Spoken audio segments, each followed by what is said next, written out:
Buenos días a todos. Bienvenidos a APAS, que es su casa. Antes de que comencemos con esta importante disertación, quiero contarles que, primero agradecerles su presencia.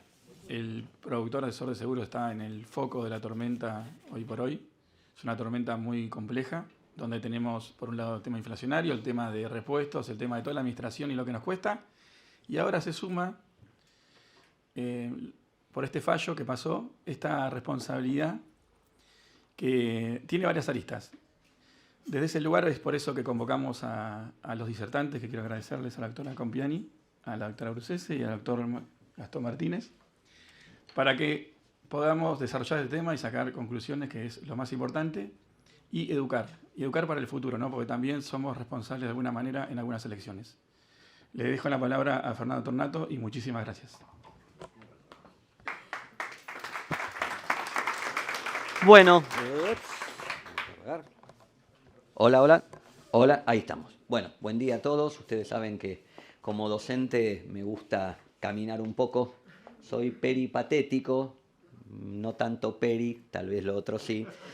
Pero bueno, sin dudas, y lo saben que lo venimos haciendo a través de nuestro medio, agradecer primero este honor con lo que me brinda mi asociación de poder estar hoy acá.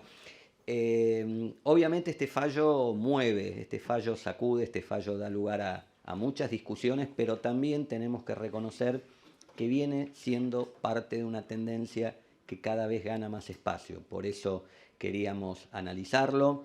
Quienes van a estar hoy a cargo de la charla, primer término, una amiga y conocida nuestra, la doctora Gabriela Brucese, Gaby, que está justamente en el área de atención al socio y que nos va a contar que viene recibiendo consultas relacionadas con esto antes del fallo. No es tampoco el primer fallo en el cual se condena un productor.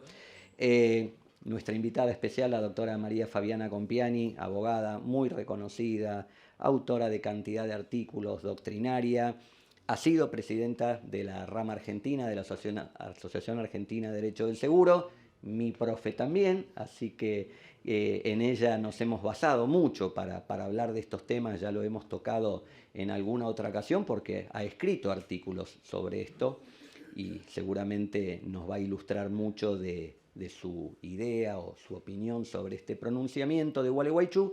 Y también el doctor Gastón Martínez, abogado, también productor, lo mismo que Gabriela, miembros de nuestra asociación.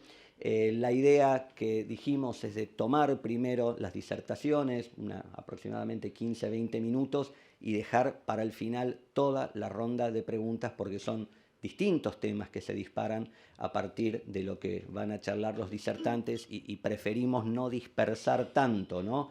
La variedad de consultas que van a haber, por eso las dejamos para el final. Así que le doy la palabra a la doctora Gabriela Brucese. Gracias, Fernando. Buenos días a todos y a todas. ¿Cómo están? Bienvenidos. Decía muy bien Fernando y Nicolás que son momentos en los que tenemos que repensar nuestra actividad y tenemos que repensar cómo encaramos día a día la profesión. A pesar de que hace bastante tiempo que viene habiendo un cambio, no solo en lo jurídico, fundamentalmente en lo jurídico, desde la 22.400 los productores tenemos esta obligación de asesorar. Y la verdad es que, teniendo en cuenta que soy parte de la Comisión de Defensa, veo a varios integrantes hoy de la Comisión de Defensa que han venido a la charla, lo que les puedo decir es que tenemos una cantidad de consultas que está superando la posibilidad de contestación a tiempo y forma. Y sobre todo las consultas tienen que ver con esta situación en la que los productores estamos preocupados por algunas situaciones respecto de siniestros, incumplimientos en los pagos, diferimientos en los pagos, algunas situaciones referidas a algunos cambios de políticas de algunas compañías que preocupan a los productores. Y bueno, Vamos a tratar ese tema también. Nosotros la verdad que ya habíamos pensado en abrir, ¿no?, a la asociación para que los productores sientan que tienen un espacio en el cual pueden empezar a consultar y a darse este tipo de charlas, de conversatorios, ¿no?, para ver qué conclusiones podemos sacar. Esperemos que hoy podamos sacar alguna, ¿no?, y que nos podamos llevar alguna certeza. Y decía que este fallo precipitó un poco esto que veníamos organizando de empezar a trabajar en estos temas. Pensábamos que era atinado hoy una charla presencial. Vamos a tener futuras charlas de temas que a los productores les interesan, que podrán ser virtuales, con el doctor Gastón Martínez. Estuvimos también pensando algunos temas que necesitamos que ustedes a la vez nos transmitan para ver sobre qué quieren hablar. Nosotros tenemos varios, pero bueno, ponemos eso en cabeza de ustedes también. Necesitamos que se comprometan, necesitamos compromiso para ver si podemos cambiar algo, ¿no? Porque no sirve de nada ver quejas en las redes si después no pasa a la acción eso, ¿no? Entonces, bueno, un poco estamos acá por eso. Decía yo y pensaba si tenemos que empezar a dimensionar o redimensionar cómo es la actividad del productor hoy, sobre todo teniendo en cuenta que muchas veces utilizamos medios electrónicos. La tecnología hoy nos ha hecho un gran favor, pero yo pensaba si la estamos usando bien como profesionales, porque le ponemos mucho énfasis para ampliar, ¿no?, esa posibilidad de tener más negocios, llegar a otros potenciales, pero no sé si la estamos utilizando para resguardar lo que es nuestra responsabilidad a la hora de asesorar y a la hora de acreditar en alguna situación en la que nos pudieran llevar, como en este caso, en un juicio, acreditar que cumplimos con esa obligación de asesoramiento, de advertencia y de consejo. Así es que creo que tenemos que revisar eso. Y por sobre todas las cosas, no tenemos que preocuparnos tanto, sino que ocuparnos más. A veces suele pasar que en los cursos de capacitación a los productores no les gusta hablar de responsabilidad. Yo cada vez que doy un PCC trato, como habitualmente sucede, son virtuales y están trabajando y están haciendo otra cosa, y a ninguno de nosotros nos gusta demasiado la capacitación impuesta, obligatoria y continuada. Entonces tiro algún disparador, alguna cosa así medio como, ¿no?, que preocupe para ver si puedo captar la atención. Y la verdad es que, en general, a los productores no nos gusta hablar de responsabilidad. Y lamentablemente, hablemos o no hablemos, el tema está instalado. El tema cambió, el paradigma ha cambiado. Todo lo que tiene que ver con responsabilidad civil en nuestro ordenamiento, en nuestro país, ha cambiado. Y necesitamos saberlo para, en consecuencia, actuar y cambiar, si podemos, algunos métodos que probablemente podamos hacerlo y que no lo estamos haciendo. La velocidad, la urgencia, esto de la necesidad de responderle ya al cliente, incluso a veces respondiendo más allá de lo que debemos, porque muchas veces damos respuestas respecto de alguna consulta, ni siquiera consultando con el asegurador, que es el que me va a decir en alguna situación en la que tengo duda cómo va a responder. Así es que los invito a que reflexionemos esto. Hoy es un ámbito para eso, así es que bueno, voy a darle la palabra a la doctora Compiani, que yo no dije, pero yo estoy así como los chicos, viste, estás al lado de alguien que admirás mucho, casi estoy acá como de atrevida, digamos, pero bueno, doctora, te cedo la palabra. Bueno, muchas gracias, un placer para mí hoy acompañarlos. Muchas gracias a la asociación, muchas gracias a Fernando, a las autoridades. Y bueno, nos convoca una temática que está puesta hoy en el ojo de la tormenta. Ha tenido una gran repercusión la sentencia judicial dictada en la jurisdicción de Entre Ríos, donde el asegurado cita como tercero en un proceso al productor asesor de seguros, dado el incumplimiento en que había incurrido la aseguradora. Incumplimiento que a la postre, ya instalado el juicio, se transforma en una liquidación forzosa de la aseguradora. y en consecuencia, bueno, recae primero sentencia de primera instancia, luego de Cámara, considerando al productor como integrante de una cadena de comercialización del servicio de seguros y en consecuencia responsable objetivamente por los daños que sufre la víctima de un accidente de tránsito lamentablemente común en nuestro medio, como es un embestimiento de una moto, a pesar de que los motociclistas estaban alcoholizados, que esto fue acreditado en la causa penal y que se endilgó una responsabilidad sustancial en su cabeza, termina condenado el asegurado y el productor asesor de seguros en su carácter de vendedor del seguro, como integrante de esa cadena de comercialización. Estos son sintéticamente los hechos que hacen que hoy estemos acá para intentar deslindar si esto es así, qué medidas o qué defensas podrían tomarse para intentar repeler una acción como esta. Dada la situación de emergencia económica en la que vivimos instaladamente desde hace muchos años, agravada en la actualidad, no va a ser este el primer caso, seguramente no lo es el primer caso, hay antecedentes, no va a ser el último tampoco. En consecuencia, parece prudente comenzar a analizar la cuestión por entender los regímenes legales que están convocados. Hay todo un paradigma nuevo en derecho privado y quiero que ustedes entiendan de este batiborrillo que armamos los abogados, ¿no? Y es que sobre una misma situación convergen varias normas intentando disciplinarla. Y a consecuencia de que convergen varias normas, después hay que tomar decisión cuál se aplica. Bueno, esto sucede en materia de seguros de consumo. ¿Todo contrato de seguro es un contrato de consumo? No. Solo lo es cuando se contrata con destino final de consumo. Si en este caso la camioneta hubiera sido adquirida, hubiera sido contratado el seguro no como uso particular, sino como uso comercial, no estaríamos hablando de esta cuestión. De hecho, les puedo exhibir un fallo de la Sala A de la Cámara Comercial de Capital, que comenté hace un año atrás, en el cual se descartó la aplicación de la Ley de Defensa del Consumidor y salió indemne el productor asesor de seguros. Está por las siglas, así que no vale la pena que le diga IA contra liderar, pero esos son los autos.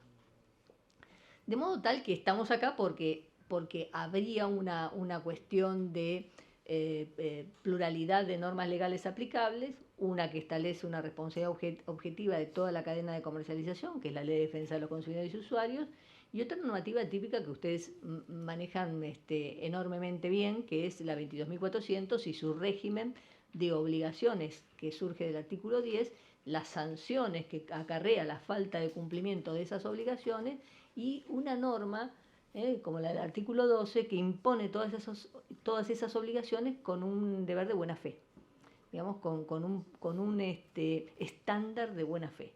Estándar de buena fe que en el derecho privado se lee como exigencia de un actuar diligente, no como una atribución objetiva. La gran diferencia entre aplicar la Ley de Defensa del Consumidor y aplicar la 22.400 a un productor asesor de seguros es que uno consagra una responsabilidad objetiva y otro que prescinde de la culpa y otro exige que se acredite la culpa, se acredite que tuve un actuar negligente, que actúe haciendo menos de lo que debía. Ahora, ¿por qué está esta cuestión de la pluralidad de fuentes en materia de justamente el actuar del productor de asesor de seguros? Porque el productor de asesor de seguros no sería, y lo digo en potencial, porque hay discusiones sobre la amplitud que se da a los conceptos en derecho, y la discusión es si se trata de un profesional liberal o no. Porque los profesionales liberales, ¿quiénes hacemos las leyes? Los abogados, nos excluimos de la Ley de Defensa de los Consumidores y Usuarios. A nosotros no, la responsabilidad objetiva no. Y entonces la duda es el profesional que intermedia en el contrato de seguros un profesional liberal que quede excluido de la Ley de Defensa de los Consumidores y Usuarios. Parecería que la letra de la ley no lo permite porque exige un título profesional adquirido en una facultad, en una universidad. Tiene la habitualidad, tiene el sometimiento a normas de ética profesional que aquí son legales, están en la 22.400. Lamentablemente no hay un tribunal de disciplina de pares que de alguna forma permita un control. de modo tal que están sometidos al control de la Superintendencia de Seguros de la Nación, pero nada menos que de una autoridad pública. La colegiación no es obligatoria. Bueno, hay una serie de herramientas que darían como para no incluirlo en esa categoría y entonces no estar excluidos digamos, normativamente de la aplicación de la Ley de Defensa del Consumidor.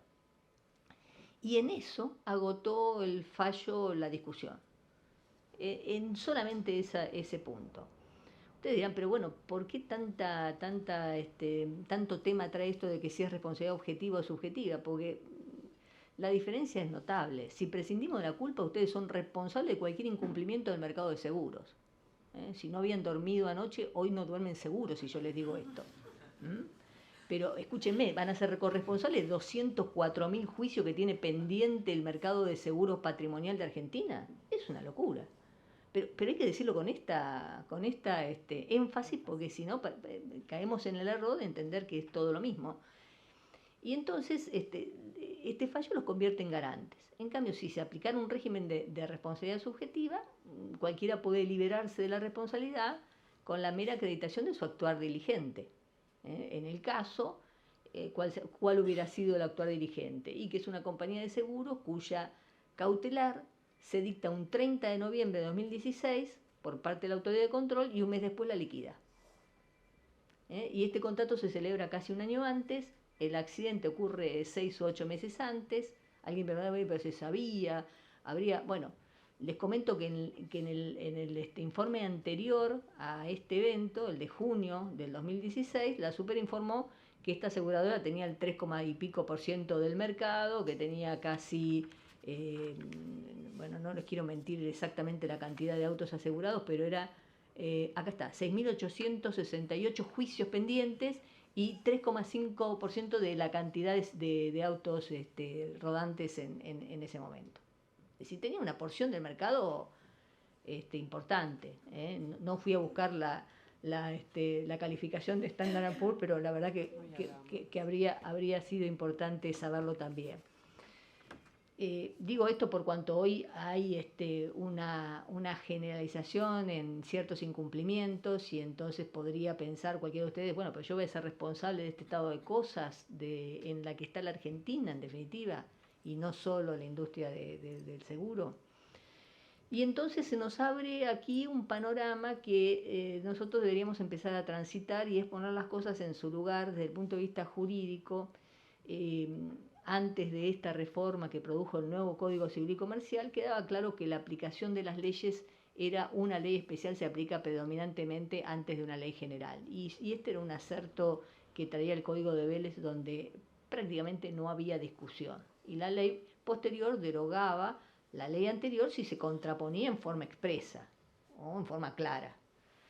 Pues bien, acá con el nuevo código no tenemos ninguna de esas reglas, lo que tenemos es lo que se llama un diálogo de fuentes, una prelación normativa. Ustedes dicen, bueno, pero acá ya me perdí, vuelvo a intentar ser docente. Hay un artículo, que es el artículo 1709 del Código Civil y Comercial, que en materia de responsabilidad reenvía a la normativa especial.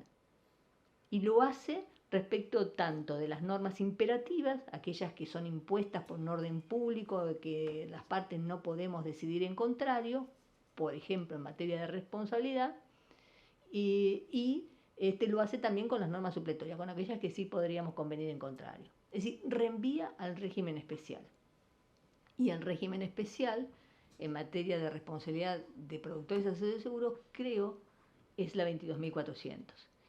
Y lo creo porque es la que disciplina las obligaciones que ustedes tienen impuestas, que son extensas, son verdaderamente exigentes, de información, de advertencia, de asesoramiento, de calificación o de información acerca de la solvencia moral y patrimonial, material de las partes. Si bien la norma lo exige respecto del asegurado a requerimiento del asegurador, la buena fe implica que debe acreditar o debe estar informando a las partes sobre la solvencia moral y material de ambas partes. Es decir, que los deberes son suficientemente exigentes como para que luego el artículo 12 de la ley los imponga con un paradigma de buena fe, con un paradigma de actuar diligente. Y esto nos hace volver al Código Civil y Comercial para discernir que solamente hay una atribución objetiva del deber de responder cuando se está frente a obligaciones de resultado, donde ustedes, además de cumplir una prestación, garantizan el resultado de esa prestación. Lo que están garantizando es que satisfaga el interés del acreedor, diríamos en derecho. Esas obligaciones de resultado no cargan sobre el productor asesor de seguros. Y lo digo enfáticamente también porque de eso se trata el artículo 12, de poner en cabeza de ustedes obligaciones de medios, no de resultados. Obligaciones donde ustedes comprometen sus buenos oficios para informar, asesorar, advertir, calificar en forma moral y material a las partes del contrato, etc. Pero no para garantizar que de ese contrato las partes cumplan sus obligaciones. En ese fallo de la Sala A que les comentaba del año pasado, ¿saben cuál era la imputación que se hacía al productor asesor de seguros? Y no haber informado, no haber conseguido el turno para que haga la colocación del dispositivo de rastreo, y en consecuencia, llegado el momento del robo, la aseguradora dijo: yo no respondo porque no llevó a cabo ese dispositivo, en consecuencia no considero el contrato válido, lo excluyo de la cobertura. ¿Qué es lo que dijeron los jueces? Y no es una obligación del productor asesor de seguro conseguirle el turno, que no depende de él, depende de que las partes se pongan de acuerdo día y hora que tienen la disponibilidad. En todo caso, se trata de una obligación de medios, puso los medios a disposición del asegurado, llama tal número, combina y andá, o hay que llevar a las partes. Digo esto porque parecería que en materia de consumo hubiera una necesidad no solo de informar, sino de hacer en lugar de, como si fuera que estuviéramos por ser consumidor, ante alguien que no tuviera las capacidades materiales para hacer las cosas, para entender. De modo tal que me parece que este estado de cosas requiere por parte de los productores asesores de seguros, si me permiten la recomendación, de entender que su defensa tiene que ser una defensa que se centre en el cumplimiento de sus obligaciones. ¿Sí? Tienen que acreditar haber cumplido con las obligaciones que están puestas en duda en el caso. Y esa acreditación, si bien la ley la pone a cargo de la parte requirente, de la parte actora, la recomendación es que contribuyan ustedes a esa prueba y que lo hagan con la mayor solvencia posible, porque es muy factible, como lo permite la ley, que en materia de factores de atribución, artículo 1735 del Código Civil y Comercial, un juez les haga compartir esa prueba, los ponga también total o parcialmente en su cabeza. En consecuencia, la recomendación es probar la diligencia, probar lo que se hizo. De ahí la recomendación de Gabriela, que la prueba en derecho es una carga que si uno no produce sucumbe, dicen los procesalistas. La carga de la prueba es una situación en la que quien no puede aportar la probanza sucumbe y es responsabilizado. Así que la recomendación es producir la prueba necesaria para demostrar esa diligencia. No solo ser diligente, sino que documentarse de que lo es. Esa documentación hoy está facilitada por medios de prueba digitales que actúan desde el punto de vista también del Código Civil y Comercial como si fueran prueba escrita. Un WhatsApp, un correo electrónico, un email, constituyen un principio de prueba por escrito que, avalado luego con testigos, con otros medios o indicios probatorios, lleven al ánimo del jugador la convicción a que ustedes hicieron todo lo posible para que no sucediera lo que no está en sus manos, que es que una aseguradora cumpla o no cumpla. De modo tal que hay otras aristas que seguramente ahora Gastón les dirá, y seguramente seguiremos sobre estos temas en las preguntas. Muchas gracias.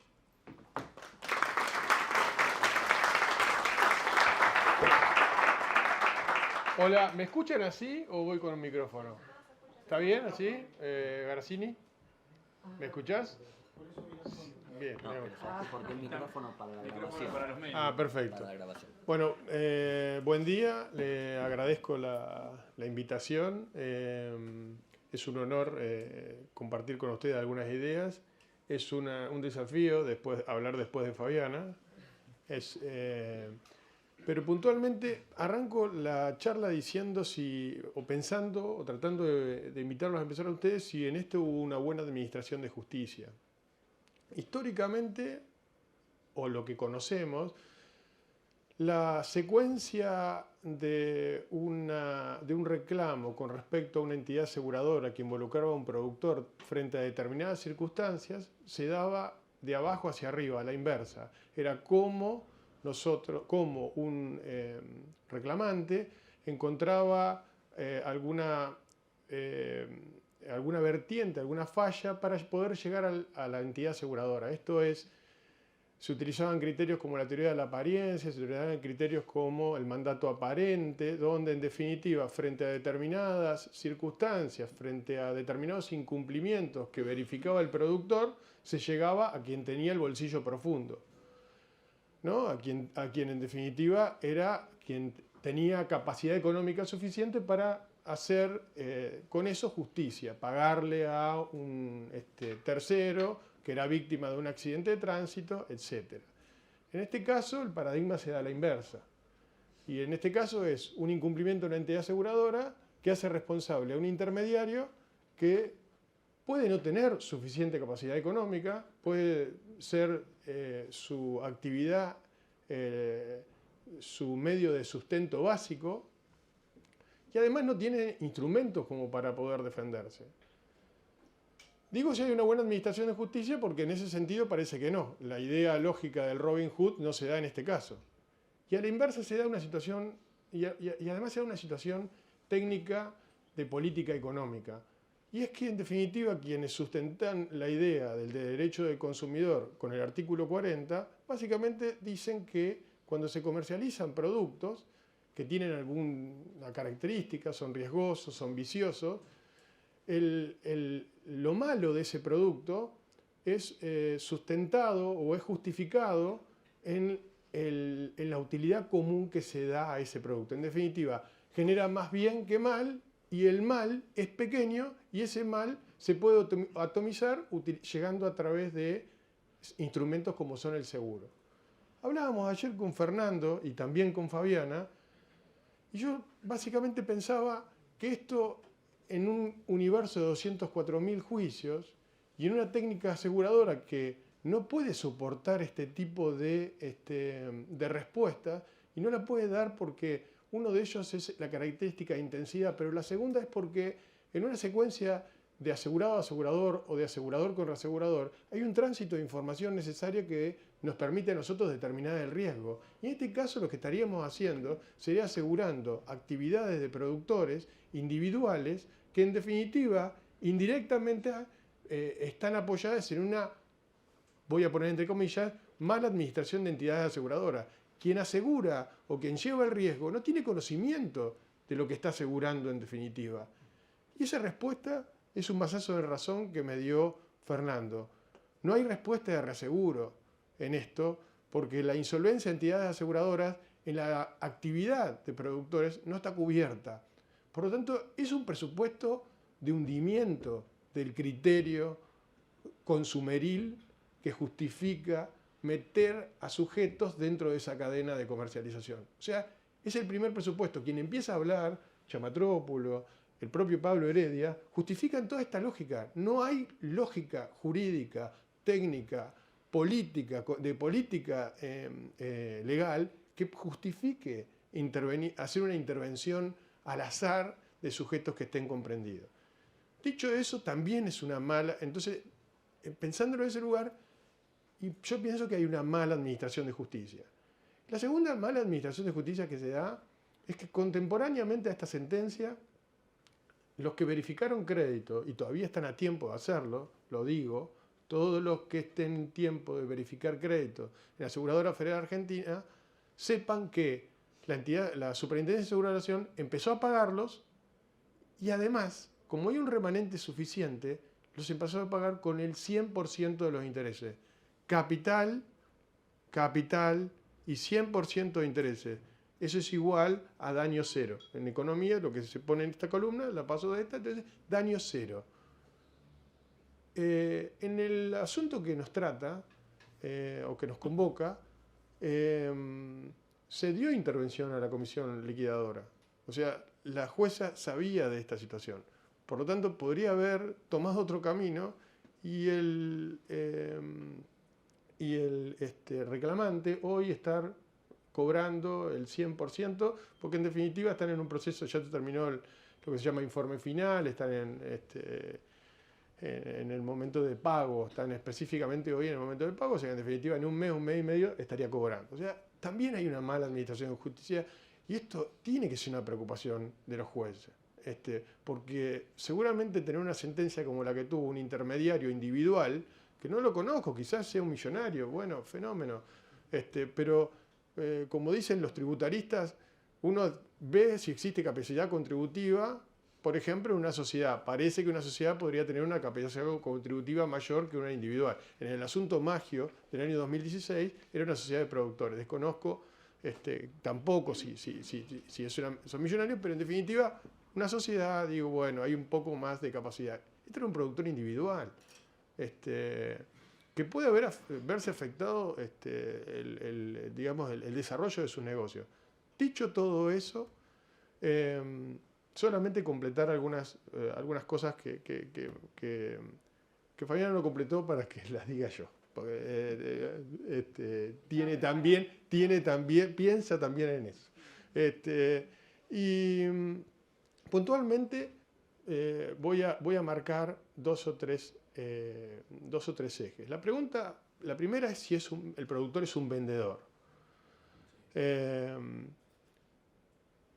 La verdad que parece que todos los que opinan con sabiduría sobre estos aspectos, los consumeriles y los que no lo son, parecen hacer un esfuerzo importante para calzar a quienes no estén descriptos en alguna de los que sí están descriptos en esa cadena de comercialización.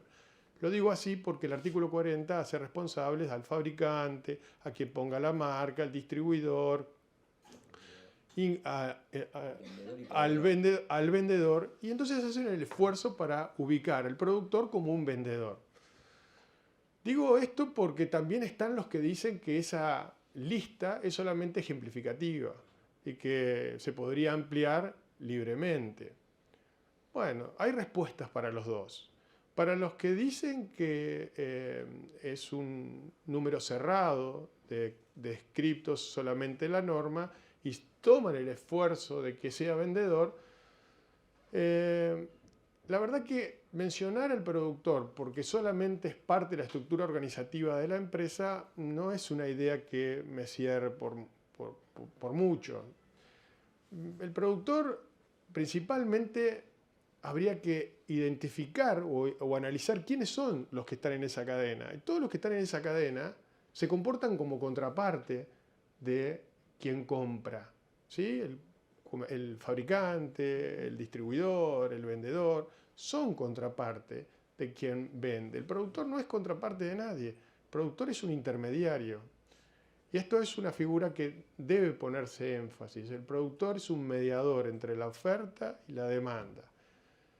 Y tiene ese carácter donde el carácter de asesor o la particularidad de asesor que a veces le juega en contra cuando tiene que defender posiciones, donde su responsabilidad, como dijo Fabiana, esté en juego. En este caso es un punto a favor, porque el productor, por ser independiente, por tener esa característica de mediador, es que por eso el legislador le dio la condición de ser asesor. Tiene la posibilidad de asesorar porque tiene equidistancia entre las partes. Y porque en definitiva, aun cuando reciba instrucciones de uno u otro, esas instrucciones que recibe de uno u otro no quiebra ese principio de responsabilidad de asesoramiento.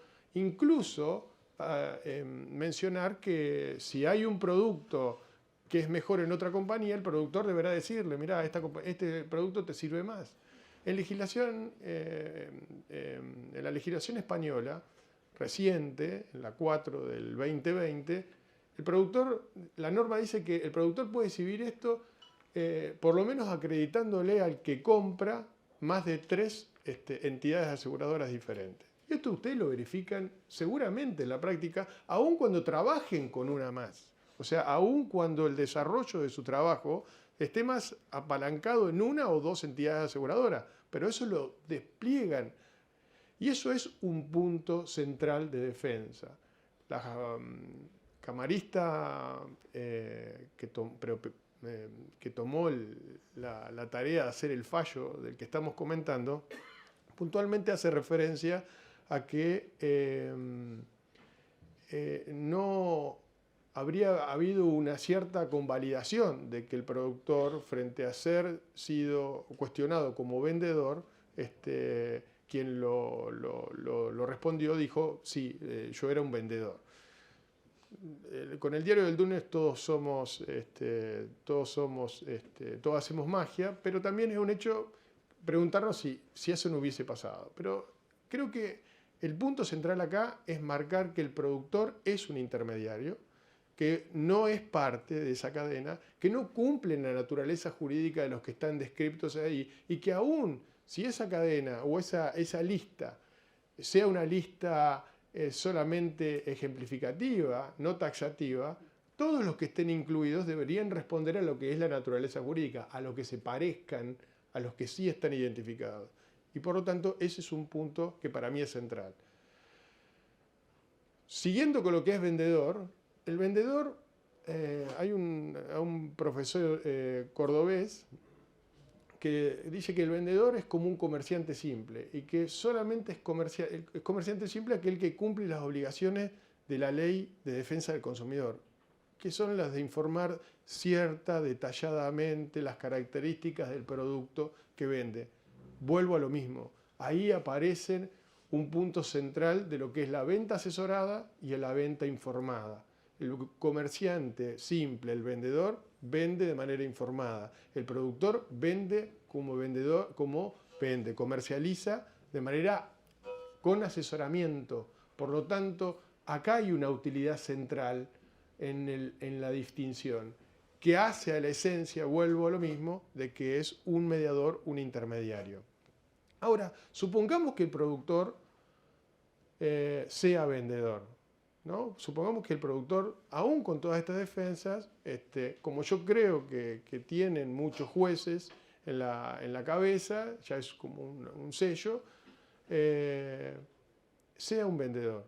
Entonces deberíamos preocuparnos por los otros ítems o las otras particularidades del artículo 40. Fabián habló de que es una responsabilidad objetiva, ¿no? Es un factor de atribución de tipo objetivo. Y entonces en este caso, la culpa, probar que yo no obré con culpa ni con dolo, no me exime de responsabilidad. La única eximente de responsabilidad es lo que se llama la ajenidad, ¿sí? Y en este caso, y además preguntarnos si, como dice el artículo 40, el daño es generador a partir de una cosa viciosa, una cosa riesgosa, que también es una pregunta para hacernos.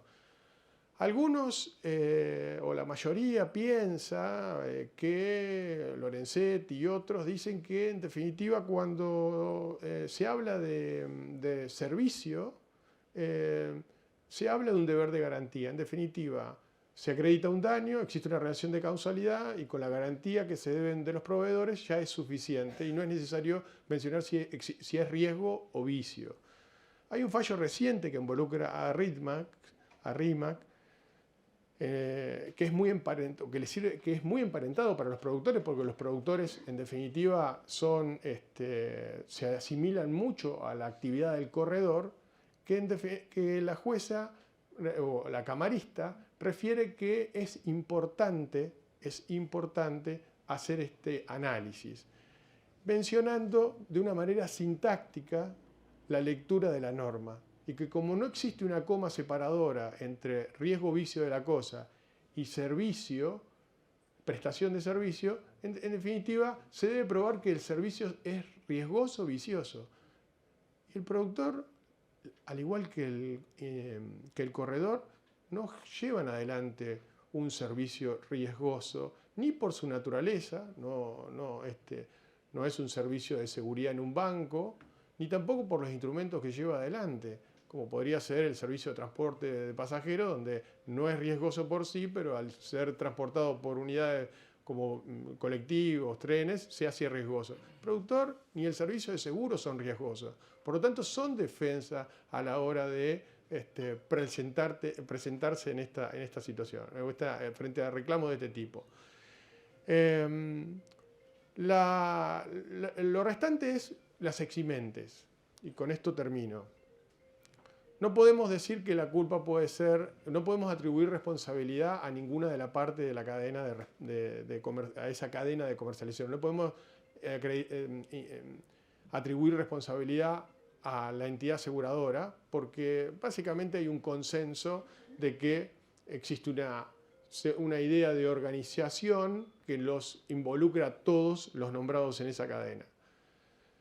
La jueza hace referencia a las obligaciones del productor y, en definitiva, en una secuencia hace referencia a que el productor no cumplió con su deber de información, básicamente informándole la situación económico-financiera de la entidad. No dice, no refiere ahí cuál es el sentido que quería darle, ¿no? Si era por un eximente de responsabilidad o porque, en definitiva, había una confusión en una responsabilidad de tipo subjetiva. Pero lo cierto es que ahí yo hago una pequeña apertura. Si el productor, primero nos preguntamos, ¿el productor debe informar la sanidad, la solvencia de la entidad económico-financiera? ¿Sabe con instrumentos, a partir de obligaciones legales, sabe a partir de un deber de información cuál es la real situación económico y financiera de la entidad aseguradora? En mi opinión, es no. Y lo digo con justificación, normativa. El sistema asegurador argentino, como el sistema bancario, de Comisión Nacional de Valores y otros, están sometidos a un control intensificado de la actividad. Hay un supervisor específico que ejerce un poder de policía con amplias potestades de control. A partir de esa, la propia Superintendencia de Seguro de la Nación dicta medidas en caso de que exista insuficiencia en el capital mínimo de la entidad, irregularidades en su administración, iliquidez, ¿no? Una de las cuentas que controla el 35 es la iliquidez del reglamento de actividad aseguradora. Ahora, todas las medidas que dicta la Superintendencia de Seguro de la Nación son sin consulta de la entidad, o sea, las aplica, son cautelares, que pueden ser desde las más graves, que sí se publican, y ahí sí hay un deber de información claro del productor, las que sí se publican, que puede ser la prohibición de inhibición, una sanción del artículo 58, pero las demás medidas son publicadas, son dictadas sin publicación, sin difusión al mercado, principalmente soportadas por el artículo 74 de la ley, que dice que existe una reserva de las discusiones administrativas, del trámite administrativo. Entonces, ¿por qué se tendría que llevar a cabo, se tendría que llevar el productor asesor de seguro? Quizá por su propia experiencia. Y por su propia experiencia parece un poco débil el argumento, porque la experiencia muestra que frente a procesos que van camino a la insolvencia de la entidad aseguradora o procesos liquidatorios, la compañía de seguros se comporta de manera dispar. Y la disparidad que verificó la Aseguradora Federal Argentina es que en el ámbito de AMBA era un desastre, pero en el interior del país, en muchos lugares, pagaba mejor que la Münchener.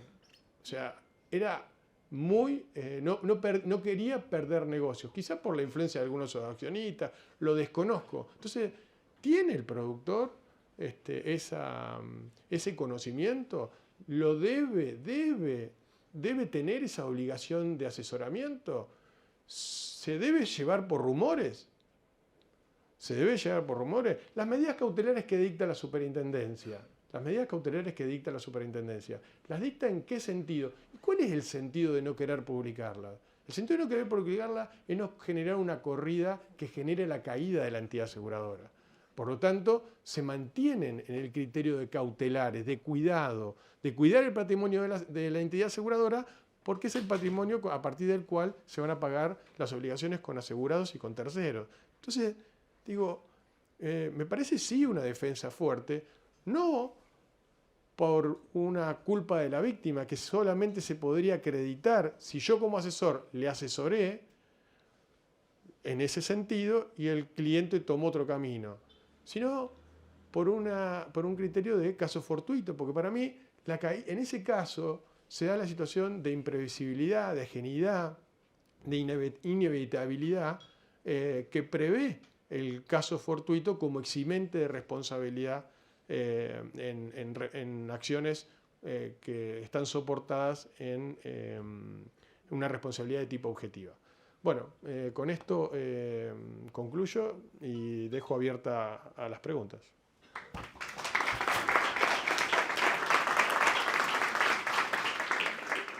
Bueno, seguramente hay muchas, ya tengo mano levantada por allá atrás, por acá. Jorge es uno